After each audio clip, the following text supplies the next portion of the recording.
জেনে যাও বান্দাদের এক হাত বা হাত মাথার উপরে তাদের দিন সূর্যটা থাকবে। আল্লাহ তাআলা বলবে, ও সূর্য তুমি তোমার মুখ দ্বারা বান্দার উপর তোমার প্রখর তাপ দিতে থাকো, যত তাপ দিতে পারো। বান্দার মাথার উপর যখন সূর্য দ্বারা তাপ দেওয়া হবে জমিনটা তামার মতো লাল হয়ে যাবে, মাথার মগজটা ফেটে মগজগুলো হাতের মারের মতো টকমক টকমক করতে থাকবে, হাতের মারের মতো ফুটতে থাকবে। এই দিকতে আওয়াজ দিল জাহান্নাম হাসরের ময়দানে আসতে থাকবে। আল্লাহ তাআলা বললো ফেরেশতারা জাহান্নামকে ধর। জাহান্নামের গায়ের মধ্যে ৭০,০০০ শিকল লাগানো হবে, শিকল লাগায়া প্রত্যেকটা শিকলের মধ্যে ৭০,০০০ ফেরেশতা লাগায়া দেওয়া হবে। বলবে, ও ফেরেশতারা জাহান্নামকে হাসরের ময়দানের দিকে আসতে দিও না, হাসরের ময়দানের দিকে আসতে দিও না, জাহান্নামকে টেনে ধরে রাখো। জাহান্নামকে ধরে রাখতে পারবে না। ৭০,০০০ শিকলের মধ্যে প্রত্যেক শিকলের মধ্যে আবার ৭০,০০০ ফেরেশতার পুরো জান্নাতকে রাখা যায় না। জান্নাত বলে কি হাল বিম মাজিদ, ও আল্লাহ জাহান্নামীদেরকে দাও, নাফরমান বান্দাগুলোকে আমি জাহান্নামের মধ্যে দিয়া দাও, আর ওয়াসেই নাফরমান বান্দা দাও। আল্লাহ তাআলা বলবে, জাহান্নাম একটু সবর কর, একটু সবর কর, আমি কিয়ামতের ময়দানে হিসাবটা শেষ করে নেই। জাহান্নাম মানতে চাইবে না, গর্জন দিয়ে আসতে থাকবে। হযরত আদম আলাইহিস সালাম নফসি নফসি বলবে, ইয়া নফসি ইয়া নফসি, আয় আল্লাহ আমাকে হবে, আমাকে বাঁচাও। আদম আলাইহিস সালাম থেকে নিয়ে হযরত মুহাম্মদুর রাসূলুল্লাহ সাল্লাল্লাহু আলাইহি ওয়াসাল্লামের আগ পর্যন্ত যত নবী পয়গম্বর আসছে সবাই বলবে, ইয়া নফসি ইয়া নফসি, আল্লাহ আমাকে বাঁচাও। ভয়াবহ অবস্থা থেকে জিবরাইল ডাকতে বলবে, জাহান্নামের ভয়াবহ অবস্থায় কিয়ামতের ময়দান আসতেছে, হাসরের ময়দান আসতেছে, আমার বড় ভয় হয় রে মালিক, তুমি জাহান্নামকে ফিরাও। যদি জাহান্নাম হাসরের ময়দান পর্যন্ত চলে আসে আমি জিবরাইলকেও ছারখার করে ফেলবে। এই অবস্থা থেকে পয়গম্বর আরবি মদিনা ওয়ালা নবী সিজদায় পড়ে যাবে।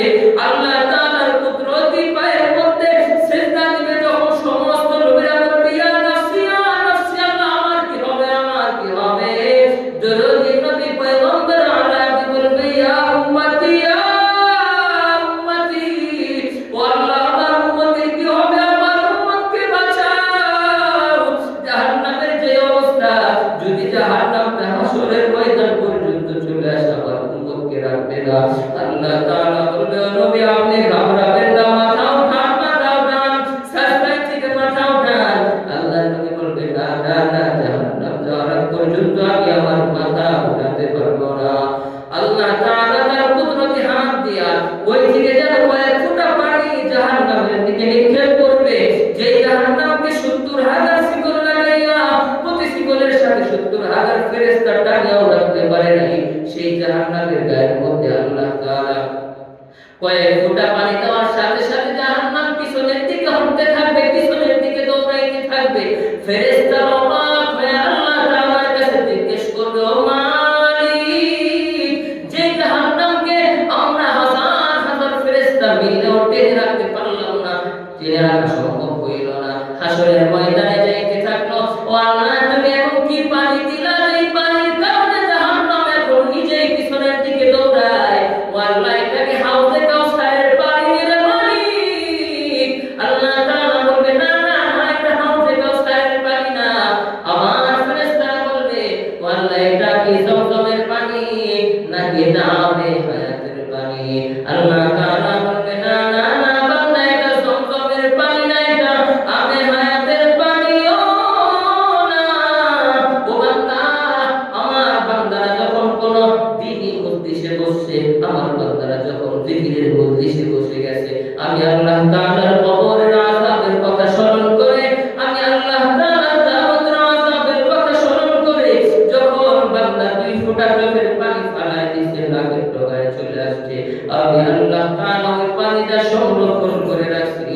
ওই পানিটা দেওয়ার সাথে সাথে জাহান্নাম এখন নিজ গতিতেই পিছনের দিকে দৌড়ায়।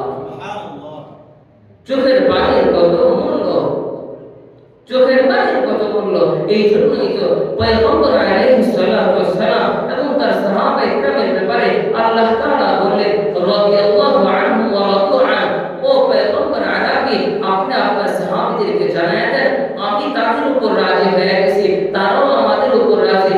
এমনকি আল্লাহ তাআলা তো 10 জন সাহাবাকে দুনিয়াতে থাকতে জান্নাতের সার্টিফিকেট দিয়ে দিয়েছে, এরপরও তাদের জীবন ঘাটে দেখা যায় সারা জীবন কান্না আর কান্না, কান্না আর কান্না।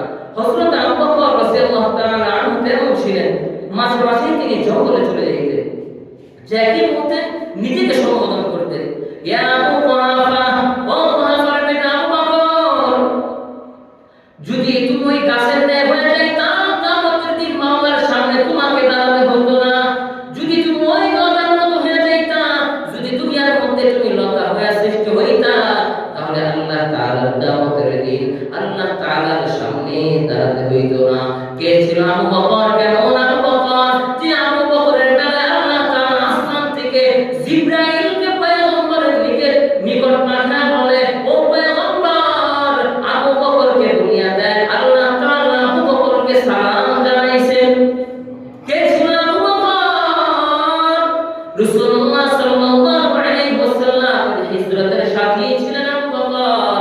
কে ছিলেন আবু বকর? আবু বকরের সময় বলা যায় যে যদি দুনিয়ার সমস্ত উম্মতের নেক আমলগুলো এক করা হয়, আর যদি আবু বকর রাদিয়াল্লাহু তাআলা আনহুর আমলটা এক পাল্লায় রাখা হয়, তাহলে হযরতে আবু বকর সিদ্দিক রাদিয়াল্লাহু তাআলা আনহুর পাল্লাই ভারী হয়ে যাবে।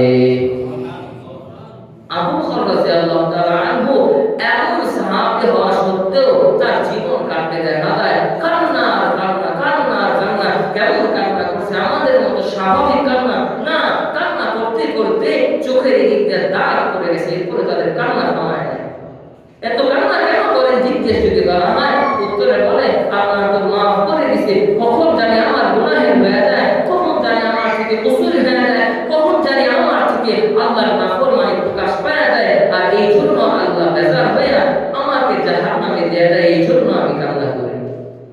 আর বকর রাদিয়াল্লাহু তাআলা আনহুর মতো মানুষ যদি এত কান্নার প্রয়োজন হয়, তাহলে আমাদের কি অবস্থা হবে? তো আমাদের তো সারাদিন সাজদায় করে কান্না করার কথা, কিন্তু আল্লাহ এটা বলেন নাই। আল্লাহ বলেন নাই সারাদিন মসজিদে এসে পড়ে থাকো, আল্লাহ বলেন নাই সারাদিন সাজদায় পড়ে থাকো। আল্লাহ তাআলা যে নিয়ামত আমাদেরকে দিয়েছেন, যে নিয়ামত আমাদেরকে ভরপুর করে রেখেছেন, যদি এই নিয়ামতের শুকরিয়া আদায় করতে যাই, জন্ম থেকে মৃত্যু পর্যন্ত যদি সাজদায় করে থাকি, এরপরও শুকরিয়া আদায় হবে না।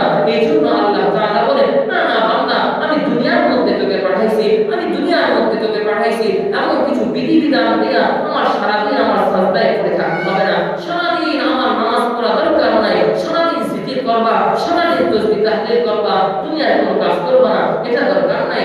আমি আল্লাহ তাআলা যে বিধান মতো চালাই না, আমি আল্লাহ তাআলা যে বিধান পয়গম্বর আলাইহি রাসূলুল্লাহ সাল্লাল্লাহু আলাইহি ওয়াসাল্লাম যে শরীয়ত তার সুন্নাত রেখে গেল, এই সুন্নাত অনুযায়ী যদি বান্দা তুমি জীবন যাপন করতে পারো, তাহলে আমার কাছে আসলে আমি তোমাকে বিনা হিসাবে জান্নাত দিয়ে দেব। যে ব্যক্তিটা রাসূলুল্লাহ সাল্লাল্লাহু আলাইহি ওয়াসাল্লামের সুন্নাত অনুযায়ী জন্য, সেই তার নফসের যে দুইটা অবস্থা ছিল শুরুতেই বলেছিলাম, একটা হলো সে পাপাচারের দিকেও যেতে পারে, আর একটা হলো সে তাকওয়ার দিকেও যেতে পারে। ফাআলহামাহা ফুজুরাহা ওয়া তাকওয়াহা, অতএব পাপাচারের দিকে যাবে অথবা সে তাকওয়ার দিকে যাবে। যদি বান্দা তাকওয়ার দিকে যায়, কোন বান্দা তাকওয়ার দিকে যাবে? যে নাকি মনে করে আমার তো একদিন মরা লাগবে, আমার সামনে যে আমার বাবা দুনিয়া থেকে বিদায় নিয়ে চলে গেল, আমার সামনে থেকে কত মানুষকে আমি নিজে হাতে দাফন দিলাম, কত মানুষকে আমি নিজে হাতে গোসল করাইলাম, আমার মতো এই পালকির মধ্যে, এই খাটিয়ার মধ্যে শোয়া লাগবে। বান্দা যখন দুইটা জিনিস তার সামনে রাখবে, ওই বান্দার দ্বারা গুনাহ হবে না। এক নাম্বার, সে মনে করবে আমি এখন আছি, আমার নিকটবর্তী সবচেয়ে নিকটবর্তী হলো আমার মৃত্যু, যে কোনো সময় আমার কাছে চলে আসবে। দুই নাম্বার হলো আমি যা কিছুই করতেছি আল্লাহ তাআলা রেকর্ড করে রাখতেছে। দুনিয়ার মধ্যে তো সিসিটিভি ক্যামেরা ফিট করা হয়, সেটা সামান্য যখন কারেন্ট চলে যায় কাজ বন্ধ হয়ে যায়, ব্যাটারি চলে যায় কাজ বন্ধ হয়ে যায়, কিন্তু আল্লাহ তাআলা যে সিসিটিভি ক্যামেরা ফিট করছে এটা কখনো বন্ধ হয় না, সামান্য সময়ের জন্য এটা বন্ধ হয়ে যায় না। এই জন্য আল্লাহ তাআলা বলে দুনিয়ার কয়টা মানুষ দেখবে তোমার এই সিসিটিভি সিসিটিভি ফুটেজ, কিন্তু আমি আল্লাহ তাআলা যে সিসিটিভি ক্যামেরা, আমি আল্লাহ তাআলা যে ক্যামেরা তোমার মধ্যে ফিট করে রাখছি, কিয়ামতের দিন সমস্ত হাসরবাসীর সামনে তোমার এই আমলনামা দেখানো হবে। যদি দুইটা জিনিস মনে রাখে, এক, মৃত্যু অনিবার্য সত্য কথা, মৃত্যু যে কোনো সময় চলে আসতে পারে, আর দুই, আমি যা কিছু করতেছি এটা আবার কিয়ামতের দিন সমস্ত হাসরবাসীর সামনে দেখানো হবে, তখন লজ্জায় মুখ লুকানোর কোনো জায়গা থাকবে না। এই জন্য আল্লাহ তাআলা আমাদের এই দুইটা জিনিস মাথায় রেখে নফসকে তাকওয়ার দিকে চালানোর তৌফিক দান করেন। সকলেই বলি আমিন। যা কিছু আলোচনা করলাম ভুল ত্রুটি ক্ষমা করে আল্লাহ তাআলা কবুল করেন এবং আমাদের জন্য নাজাতের ব্যবস্থা করেন। আমিন ওয়া আখিরু দাওয়ানা আলহামদুলিল্লাহি রাব্বিল আলামিন।